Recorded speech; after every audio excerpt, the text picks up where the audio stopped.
मेरी धार्मिक भावना हाथ नहीं होती है क्या? जब मस्जिद के बाहर लोग नमाज पढ़ते हैं 2 रकात उसको रोक दिया जाता है।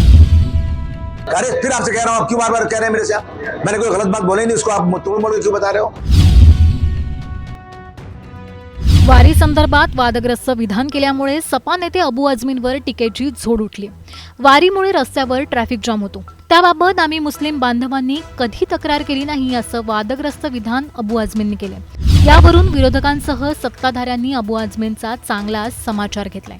दरम्यान याच बाबत एका पत्रकाराने अबू आझमींना प्रश्न विचारला असता त्यांनी पत्रकारालाच फैलावर घेतले।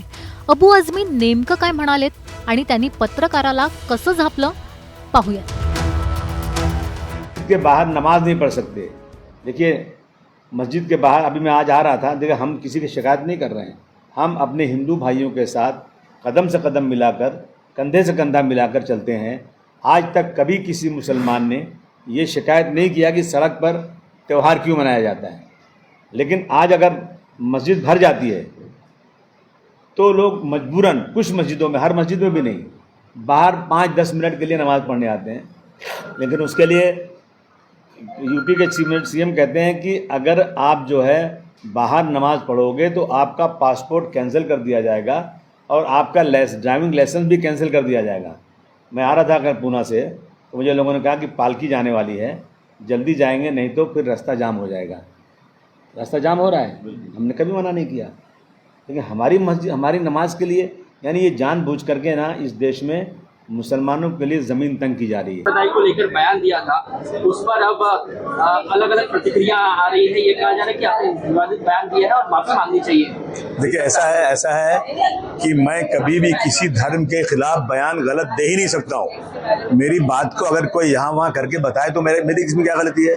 मैं जा रहा था शोलापुर जाने के, मुझे लोगों ने कहा जल्दी जाओ वरना ट्रैफिक जाम हो जाएगी। मुझे नहीं मालूम कि क्या ट्रैफिक जाम होती है, मुझे पता नहीं उसके बारे में। लेकिन जब ट्रैफिक जाम हो जाएगी तो मैंने ये कहा कि जुमा की नमाज हफ्ते में एक बार होती है और उस जुमा की नमाज में हर मस्जिदें सब भर जाती हैं।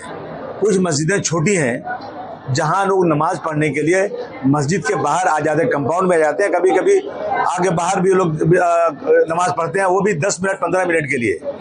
लेकिन ट्रैफिक जाम हो जाएगी, लोगों को दुश्वारी होगी, इसलिए ये नमाज नहीं पढ़ना है। अगर किसी ने बाहर नमाज पढ़ा तो उनका पासपोर्ट कैंसिल हो जाएगा, उनका लाइसेंस कैंसिल हो जाएगा। तो मैंने कहा कि देखो, ये जो है यहाँ पे जो है ट्रैफिक जाम नहीं होती है क्या? हम उस ट्रैफिक जाम में, गणपति में, हम नवरात्रि में हमने बार बार कहा है कि हमको कोई एतराज़ नहीं है, हम उसमें ठंडा पानी पिलाना चाहते हैं। मंदिर जब भर जाती है तो भरने के बाद भी लोग बाहर पूजा करते हैं, कोई मना नहीं करता। किसी ने आज तक कंप्लेन नहीं किया, किसी मुसलमान ने।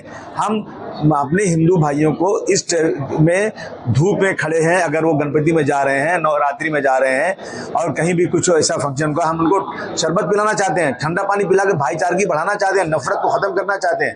मैंने कभी नहीं कहा कि नहीं है। बस मैंने कहा मेरी मस्जिद की नमाज जो 5 मिनट 10 मिनट बाहर होती है कुछ मस्जिदों में, उसको भी ट्रैफिक के बहाने रोकना नहीं चाहिए। क्या गलत बोला मैंने इसमें? लेकिन आलमी साहब, लोग अब ये कह रहे हैं कि धार्मिक भावनाएं आहत हो रही है। आप अपने बयान, मेरी धार्मिक भावना हाथ नहीं होती है क्या? जब मस्जिद के बाहर लोग नमाज पढ़ते हैं 2 रकात उसको रोक दिया जाता है और उसका पासपोर्ट कैंसिल करने के बाद, ये इस देश के जितने लोग हैं जो इस देश के संविधान को मानते हैं वो मुझे बताएं कि सिर्फ 5-10 मिनट के लिए फ्राइडे एक दिन थोड़ी मस्जिदों में अगर कोई बाहर नमाज पढ़ता है तो क्या उसका पासपोर्ट कैंसिल हो जाना चाहिए?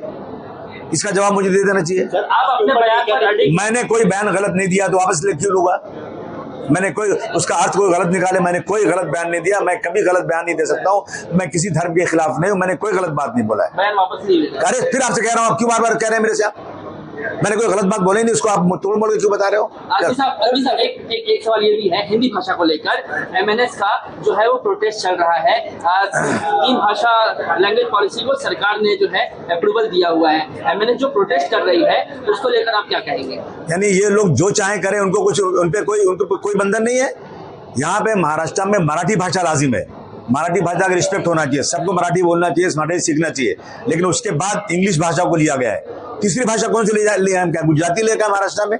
क्या आसामी भाषा लें? क्या हम क्या कोई दूसरे मुल्क की भाषा को लाएं? क्या मेरे मुल्क की भाषा है हिंदी। जो पार्लियामेंट के अंदर एक कमेटी है, 45 MPs हैं, जो पूरे देश में जाते हैं, सेंट्रल गवर्नमेंट की जितने ऑफिसर्स हैं उसमें हिंदी में काम करो। तो तीसरी लैंग्वेज अगर हिंदी है तो इसमें किसी को प्रॉब्लम क्या है? नहीं, विरोध करने वाले ये कह रहे हैं कि यूपी हो, बिहार हो, मध्य प्रदेश हो, वहां पर तीन लैंग्वेज फॉर्मूला कहाँ पर है? साउथ के स्टेट्स में 3 लैंग्वेज फॉर्मूला कहाँ पर है? तो महाराष्ट्र में हिंदी पहली कक्षा से अनिवार्य करना क्यों जरूरी है? हिंदी इस देश की भाषा है जो कश्मीर से कन्याकुमारी तक सबसे ज्यादा बोली जाने वाली भाषा है। मराठी भाषा का विरोध करने वालों के खिलाफ आप खड़े हो जाओ, कोई मना नहीं करता है, परंतु हिंदी भाषा इस देश की भाषा है, उसका विरोध करना मैं समझता हूँ बिल्कुल गलत है। इजराइल ईरान वॉर में अमेरिका जो है अब एंट्री कर चुका है, किस तरीके से देखते हैं सर आप? अमेरिका को एंट्री उस वक्त करना चाहिए था जब इसराइल के लोग फलस्तीनियों पे 1.25 लाख फलस्तीनियों को मार दिया। छोटे छोटे बच्चे खाने के लिए मर रहे हैं, पानी नहीं मिल रहा है, खाने के जमा हो रहे हैं, वहां बम मार के उन बच्चों को मार दिया जा रहा है। तो उस वक्त अमेरिका क्यों नहीं एंटर करता है? इंसानियत मर चुकी क्या दुनिया में? सर एक अंदर सवाल है, अखिलेश यादव का एक बयान आया है, उन्होंने कहा है कि जो भारतीय जनता पार्टी जो स्कीम लाती है वो हमने पहले ही लाया था। उन्होंने ये भी कहा कि इस जो स्कीम है उसको तोड़ मरोड़ कर पेश किया जा रहा है वोट की राजनीति के लिए। आने वाले दिनों में 3000 रुपए हम भी महिलाओं को देंगे, इस तरीके का बयान उनका सामने आया। आप कैसे देखते हैं? नहीं, मेरे नेता का जो बयान है वो सही बयान है, मैं क्या टिप्पणी कर सकता हूँ? हानिया अमीर पाकिस्तान की एक एक्ट्रेस है, ऑपरेशन सिंदूर जब हो रहा था सर, तब उन्होंने ऑपरेशन सिंदूर को जो है हिंदू चरमपंथी बताया था, और अब दलजीत दोसांझ के साथ फिल्म में वो काम कर रही है, क्या कहेंगे? नहीं, हमारे मुल्क की किसी पॉलिसी को पाकिस्तान अगर अपोज करेगा तो मैं उनके खिलाफ खड़ा हो जाऊंगा। हमारे मुल्क, हमारी पॉलिसी जो है, हम भारतवर्ष की हर पॉलिसी के साथ में हैं। ऐसे कलाकार जब हिंदी फिल्मों में काम करते हैं या दलजीत दोसांझ के साथ काम करते हैं हिंदी कलाकारों के साथ, तो विरोध करेंगे आप? जब पाकिस्तान से हमारा रिश्ता नहीं है तो पाकिस्तान के लोग मेरे मुल्क में आके क्यों फिल्म में काम करेंगे? बिल्कुल विरोध करना चाहिए उनका।